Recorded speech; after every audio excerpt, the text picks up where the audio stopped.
তার অনেক কুকর্মের তথ্য আপনারাই প্রকাশ করেছেন। তিনি একজন আসামি। আমরা তাকে বিচারের জন্য আমাদের এখানে চাই, কিন্তু উনি আর একটা দেশে উনি আছেন এবং সেখানেই উনি গ্রেপ্তার হয়েছিলেন। গ্রেপ্তার হওয়ার পর থেকেই চেষ্টা চলছে যে উনি যাতে বের না হতে পারেন এবং উনি যাতে আমাদের দেশে ফিরিয়ে নিয়ে এসে তার বিচার করা যায়। এই ব্যাপারে আমাদের সরকারের পক্ষ থেকে কূটনৈতিকভাবে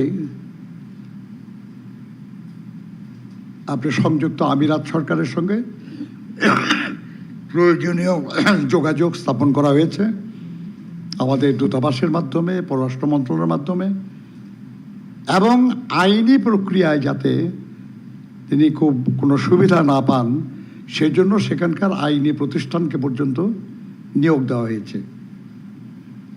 আমার ধারণা যে বিদেশে অবস্থানরত একজন আসামির ব্যাপারে এই দুটেই একটা সরকারের পক্ষে করা সম্ভব, আইনিভাবে এবং কূটনৈতিকভাবে। এর সর্বোচ্চ চেষ্টা আমাদের সরকারের পক্ষ থেকে করা হয়েছে এবং আরও যা কিছু করা প্রয়োজন করা হবে।